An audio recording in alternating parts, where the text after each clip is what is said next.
Hey. Alright, beat Xenoblade 3, and as promised, this video is going to be about the 2 special post-game heroes that you can get after, beating the story, obviously. So, these characters may not come as a surprise, but they're very interesting characters, and I love them to death, okay? I still use one of them as my main go-to hero on my party. Obviously I don't have him out right now because this shouldn't really need to be said, but spoilers, these 2 heroes are spoilers, so if you don't want to be spoiled on these 2 heroes and who they are, now is your chance to leave. But with that out of the way, let's go on to the first hero. Now the first special hero is the Queen of Agnes herself, Nia. Okay, when I first found out that Nia was gonna be a hero, I lost my shit. Nia is my second favorite Xeno girl, obviously right behind Mio. But naturally, she is a healer and her class is Life Sage. Now Life Sage is deemed the best healer class in the game by the game itself. But that's not necessarily true. Obviously, Signifer is the #1 best healing class in the entire game. It's absolutely broken. But excluding Signifer, there is a better healing class than Life Sage in terms of buffs and team synergy.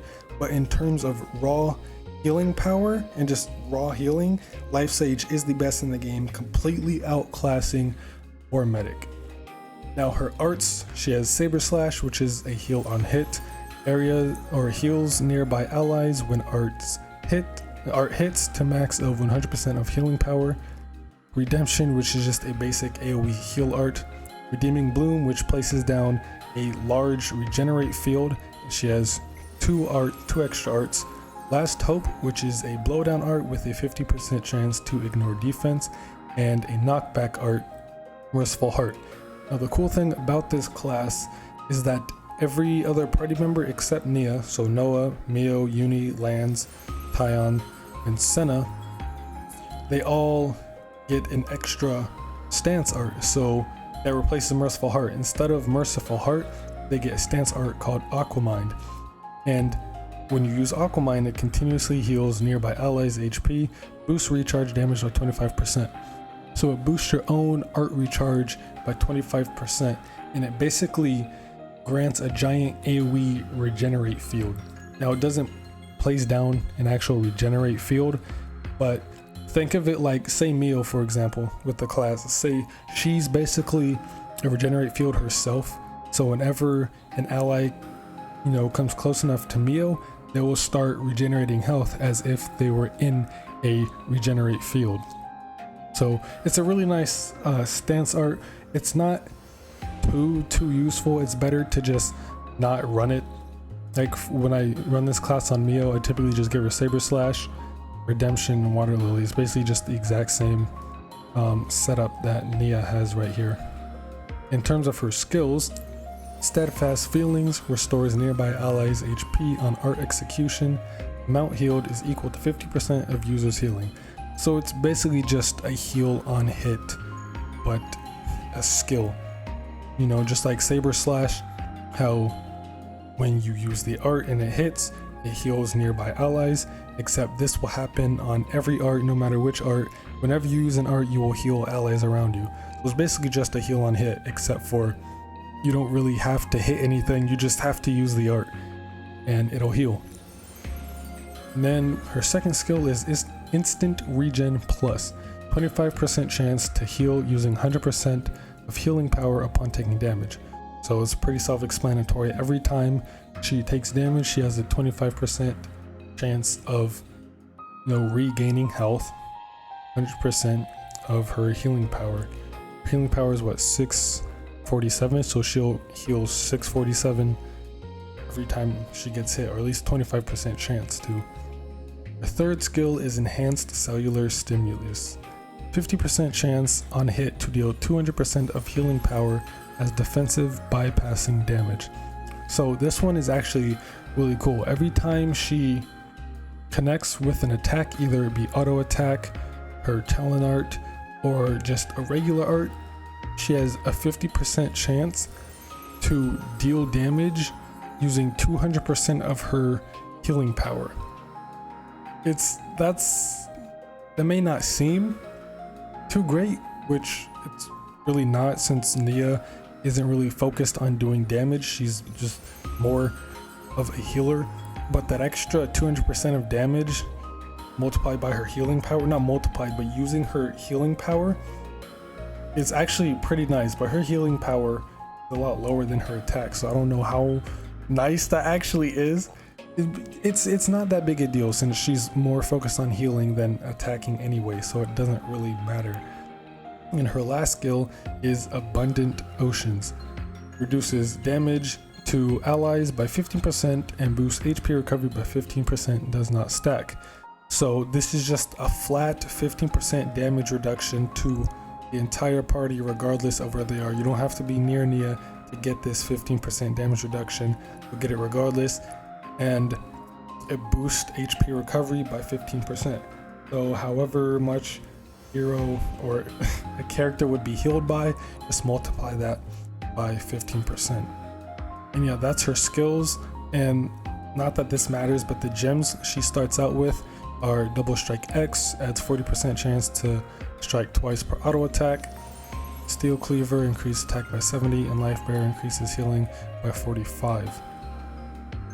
And then her accessory, she starts with Circlet of Wisdom, Metal Foot Protector, and Titanium Temple Guard. Actually, I may have put those on here. But yeah, that's basically her like character breakdown. And then yeah, that just shows all of it. Now I'm going to show you how to get Nia and how to get her Ascension quest to unlock her rank up to level 20.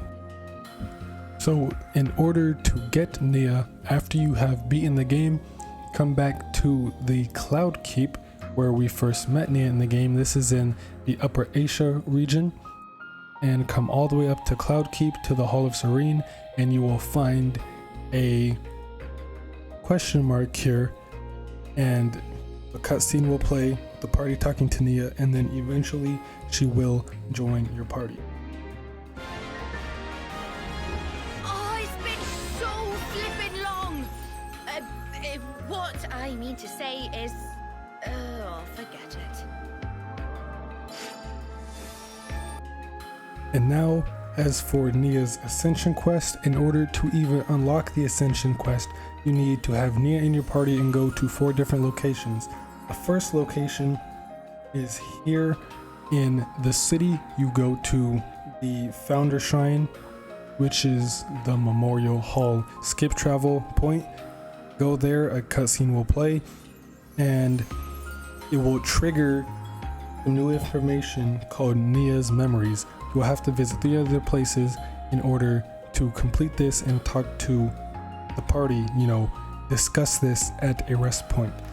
The second area you need to go to is Agnes Castle. There will be a question mark right here, where is the next part you need to go for the second part to Nia's Memories. The third area is in the Fornus region, which is the Sophronia tree. In here, Raybell Tableland. That will trigger another cutscene. That will complete the third part. And the final part for Nia's Memories, you need to go to the town camp over here in the Pentalus region. Once you have gone to all 4 of these places, you'll finally be able to discuss Nia's Memories at any rest point, and that will start her Ascension quest. And once you start her Ascension quest, which is called Grasping My Future or Grasping the Future, cutscene will play, and eventually you will have to go to Sword March, the Great Sword Upper, go to the Shattered Pathway, and there will be a question mark right here. After that cutscene plays, Nia's Ascension quest will be complete, and you'll be able to rank her up to level 20. The second and final hero of Xenoblade 3 is the Queen of Kevis herself. Melia Antiqua. Okay, she is an attacker and her class is Royal Summoner. All right, this class isn't as good as other attacking classes, but it is very fun to play with. And her arts are Summon Element, which is self-explanatory. If y'all have played Xenoblade 1, then you know how this works. She basically just summons elements up to 3. It could be either ice, wind, water, or fire, or earth, wind, water, or fire, and ice. And elemental discharge, naturally she will discharge the elements for some big damage, and it boosts elemental damage by 150%. She also has Shadow Stitch, which inflicts bind when art hits enemy rear. So go behind the enemy, use Shadow Stitch, they will be bound for a certain amount of time. Her other 2 arts are Starlight Kick, which is a topple art, and it's really nice to see Starlight Kick back. Unfortunately, it's not as broken as it is in Xenoblade 1, where it's just a force topple after you spear break. But yeah, Starlight Kick is in the game, and she has a stance art called Power Effect, which boosts damage dealt by 80% and damage taken by 40%. Now, this really isn't too well. It is very helpful with the 80% damage boost, but that means you'll be doing more damage, which means you'll be taking more aggro.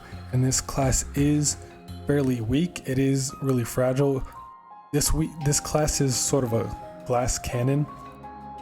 But even though you get the 40% damage reduction, you'll be retaining aggro pretty well. Now, as for her skills, she has Elemental Boost. Each elemental discharge boosts damage by 40% up to maximum of 400%. So naturally, every time she uses Elemental Discharge, it boosts her damage by 40% all the way up until a max of 400%. Second skill is Essence of Ether. Boosts allies damage by 30% and reduces enemy block rate by 15%. So this is a flat 30% additive to the entire party's damage. Everyone does 30% more damage, and enemy block rate is reduced by 15% damage. And this does not stack with any other like buffs or skills. Fortified Ether Guard boosts ether defense by 20. That's literally it. By 20%. And Here I Shall Stand boost elemental damage by 100% and elemental buff effects by 50%.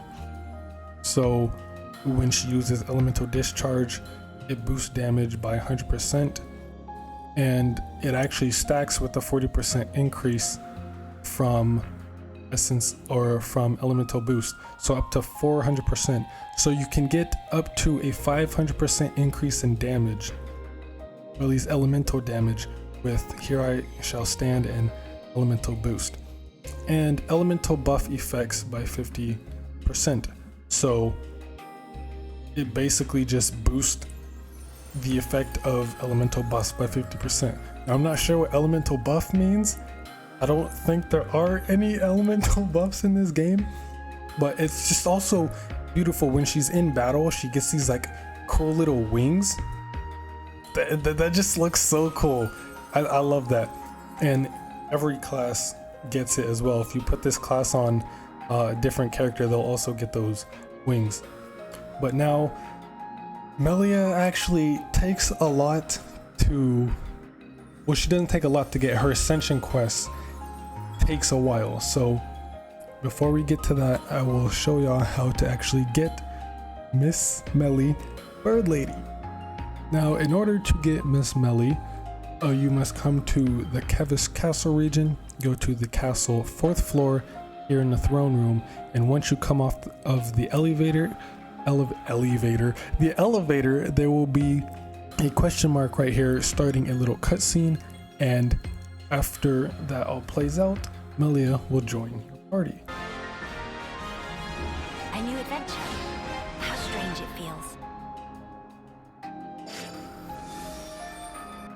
Now, before I tell you how to start Melia's Ascension quest, one thing I do have to note is that for both Melia's Ascension quest and Nia's Ascension quest, in order to even be able to start the Ascension quest, for Nia, you have to have Mio in the Life Sage class at rank 10.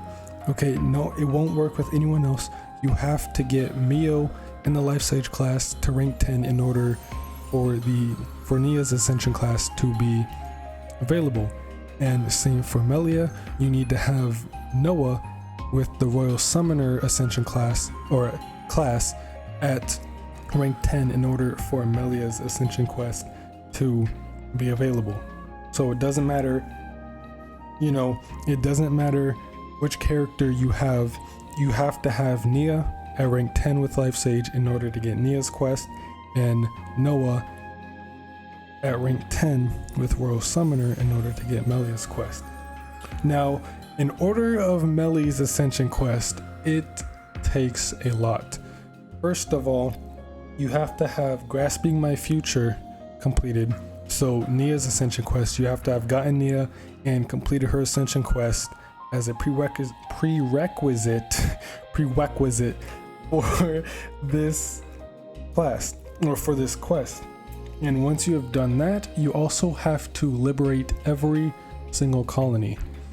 Now, this took me a while as there were more colonies in the game than I had thought. Once I thought I beat the game, I thought, oh, I had gotten all the colonies, but there's still like 3 more that I had missed. So I will have a link in the description showing you all of the colonies, all of their locations, and the prerequisites for some of them, because some of the classes or some of the colonies you can't even get to without completing a certain side story or quest. So I'll have a link in the description with all of that information, because that helped me out really well. And as for that, once you have actually gotten all of that done, you have liberated all of the colonies and finished Nia's Ascension quest, come back here to the throne room where you first met Melia, and you'll finally be able to start her Ascension quest called Atop Her Throne. Once you have accepted Atop Her Throne, you will have to go on this long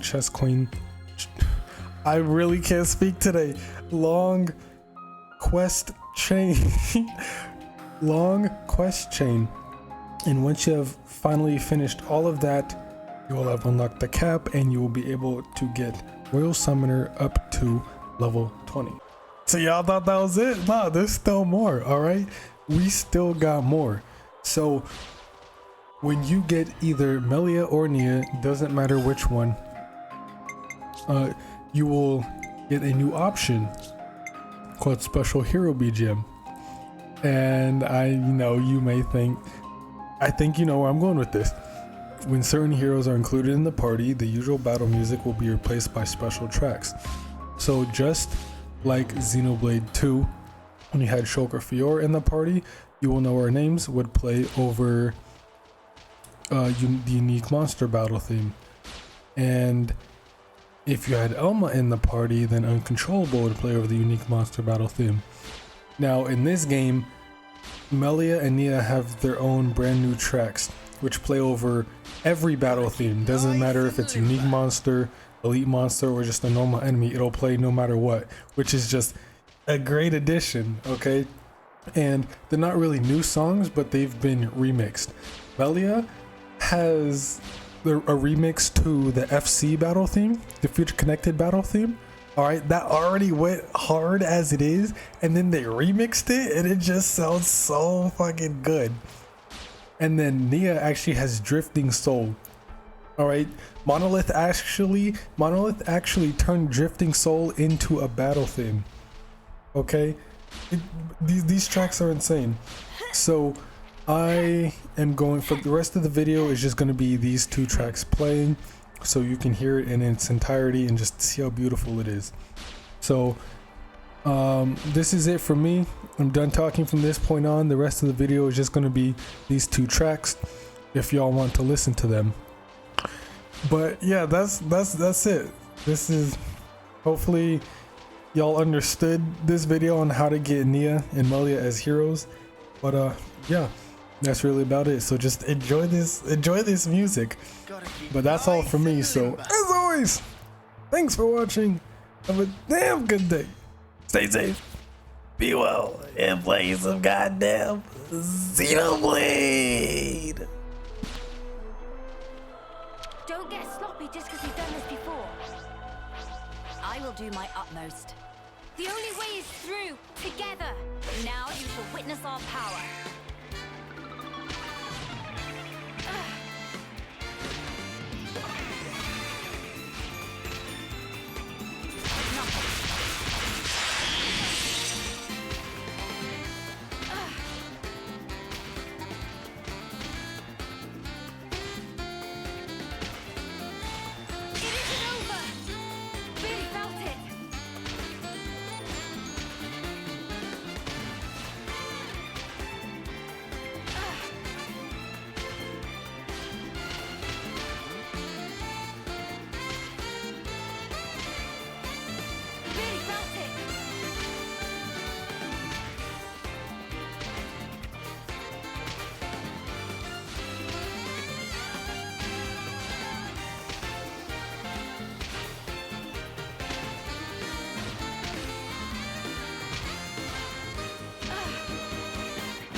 Don't get sloppy just because we've done this before.